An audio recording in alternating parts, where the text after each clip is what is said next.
were once slaves in Egypt, but now we are free. And so this year, as in years before, for generation upon generation, we tell the story of Passover. Now I invite you to relax and listen to this tale. Yes, I'll have more grapes. This morning I had to walk and look at all of my new pyramids, and I'm just exhausted. Yes, Your Highness.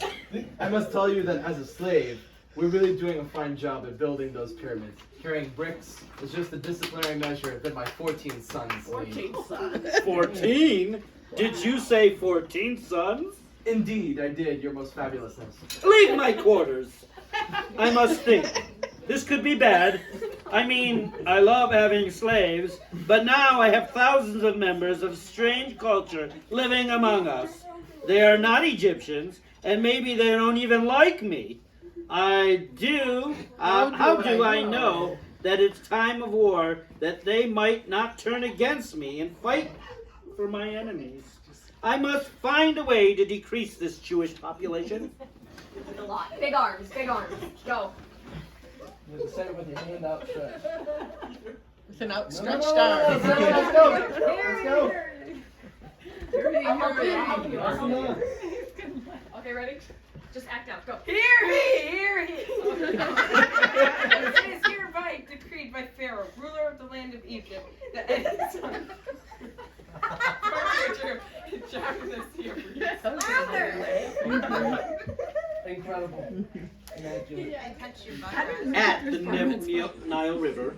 He's having a marvelous facility. No, Oh, did you hear about Pharaoh's awful decree? I knew he was mean, but killing babies? I need to hide my beautiful baby boy. Yocheved wove a basket of reeds, put her son into it, and hid it in the reeds by the river. She sent her young daughter, Miriam, to hide nearby and watch. The Pharaoh's daughter, who was a princess, came down to the water to bathe and hears cries coming from the river. What is this? Appears to be a baby, Your Highness.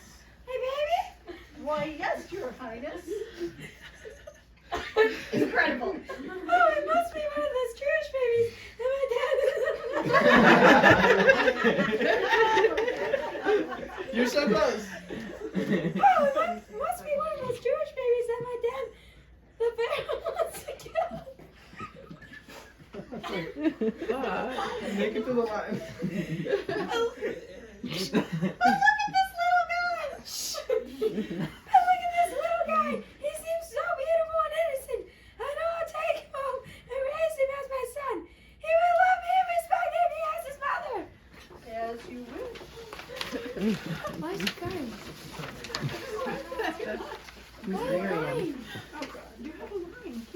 Who's Miriam? Who's Miriam? Miriam. Miriam. Over here. Oh, okay. Excuse me. But would you like me to call a Hebrew woman to nurse the baby so that your intended could continue to help you instead of being distracted by the baby? Good idea. I hadn't thought of that. Oh, the Hebrew woman nurse my child, and when he is old enough to walk, she shall bring him to the place for me to raise. I want to name him Moses, which means drawn from water. Whatever you say, Your Majesty. And so as Yocheved's son Moses grew up as the Pharaoh's adopted grandson with all the riches and prestige that such a position entitled, when he was young, Yocheved told Moses that he was Jewish, and so he always had great pity for the Hebrew slaves. One day he came upon an Egyptian god beating an old Jewish slave, like Ben. Moses got so angry that he killed the god. Of course, by doing so, he was breaking the law. He was scared of the consequences, so he ran away from home into the desert and became a shepherd. And he chose sheep. In the desert?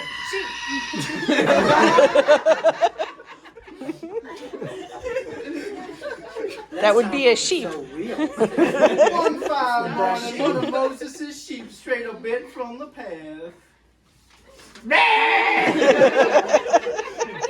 Moses followed the sheep and came across a bush that was burning, but not being consumed like a normal bush would be.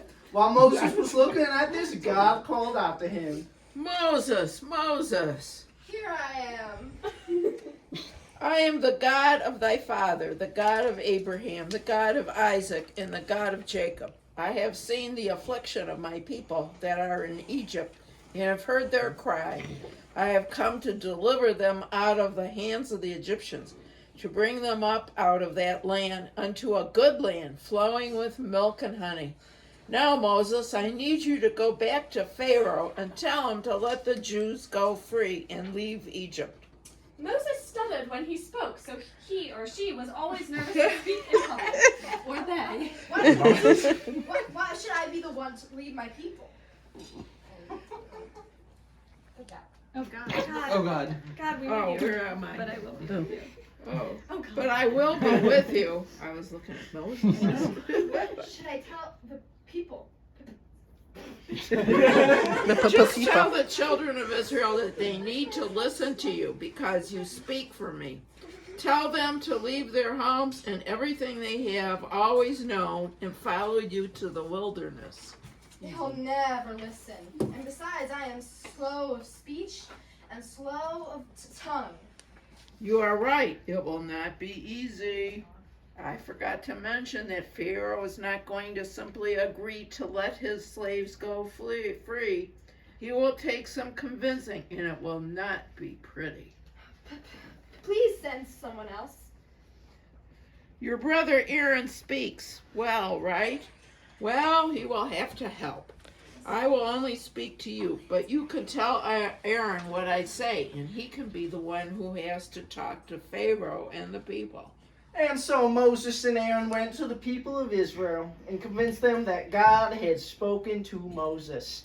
They then went to the Pharaoh in the palace. Pharaoh, we are here in the name of all of power and all knowing. God, that you have released the Hebrew people from bondage. LOL. That's really amusing, guys.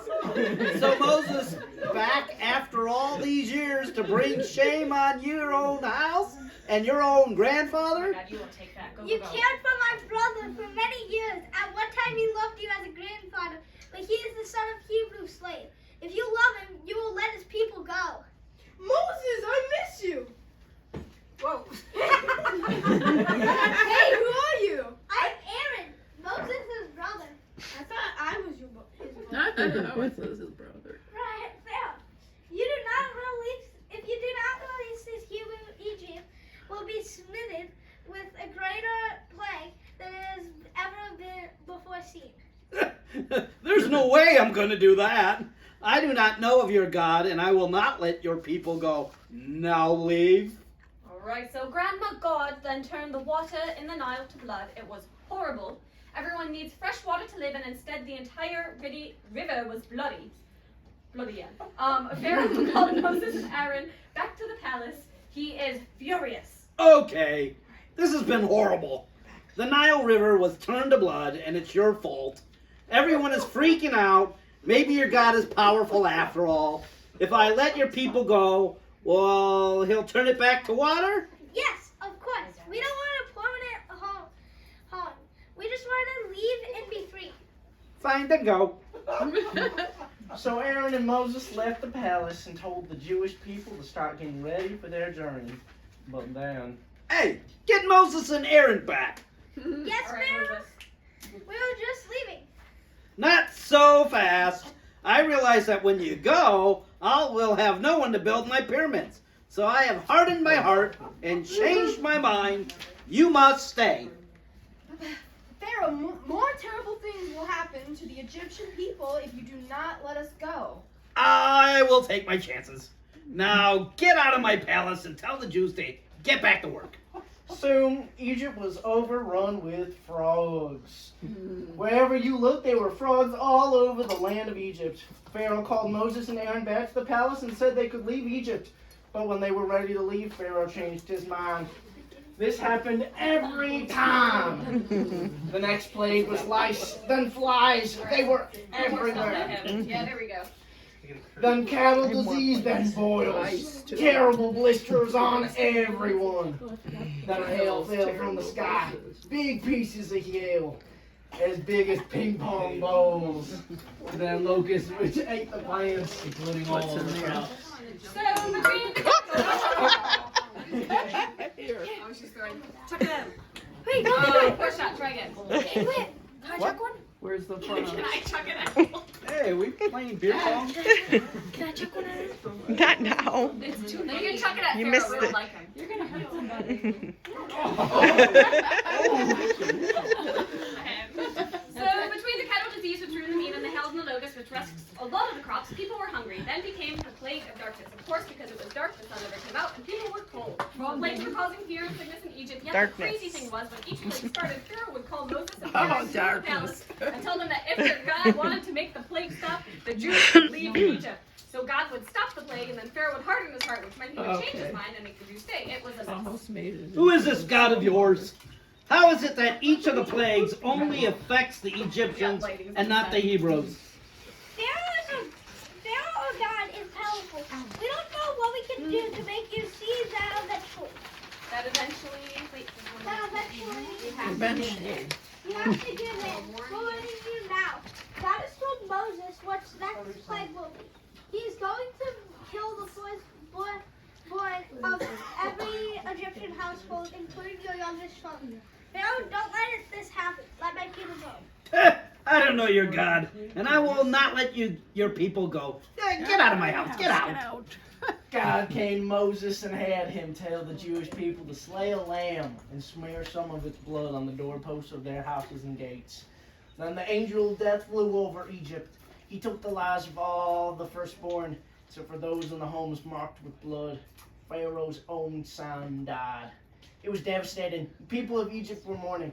Moses and Aaron went to Pharaoh yet again. Straight up sounds like a document. Pharaoh, grandfather of my brother's childhood, we are sorry for your loss. Go away. Go away. Leave me to grieve. But Pharaoh, now you have seen how powerful God is. Will you let my people go? Leave. You've ruined my empire. So Aaron and Moses left Pharaoh and went to the Jews. Go find the Jews. Hebrews 7 outside. They're about you. Oh, and now you're back. Come back. Listen to me. Remember this day when you were able to leave Egypt out of all the house of bondage. For the strength of the hand, the Lord has brought you from this place, and the Lord shall guide you to the promised land. Oh, I'm sorry. We must go in haste. We must make food, but we must go before Pharaoh changes his mind. He won't change his mind. Not this time. Moses, if we leave right now, the bread won't have time to rise. Forget the bread. Let's go. Most of the Jews went with Moses and Aaron.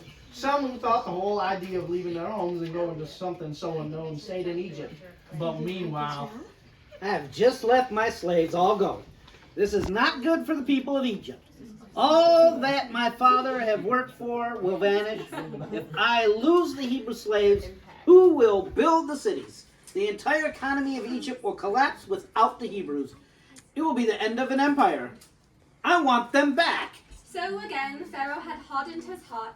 He got his army together and went after the Jews. look, the Egyptians are coming. They will kill us all. They will work us to death.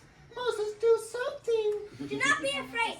God has provided us for us up to now, and He will continue to do so. Lift thou up thy rod and stretch out thy hand over the sea and divide it. And the children of Israel shall go across the sea safely. Oh, it was amazing! When Moses raised his rod, the water of the sea parted, and the children of Israel walked across safely.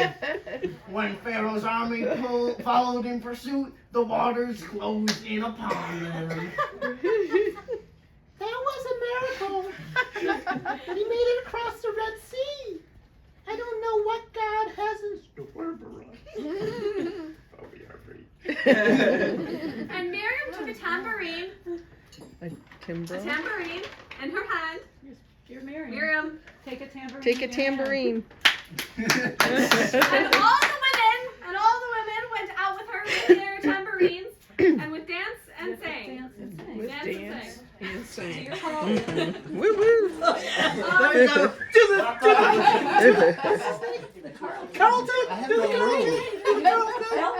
This started a trek of 40 years in the desert. It was also the start of manna, the food that falls from the sky but tastes like anything you want it to. But those stories are not for tonight.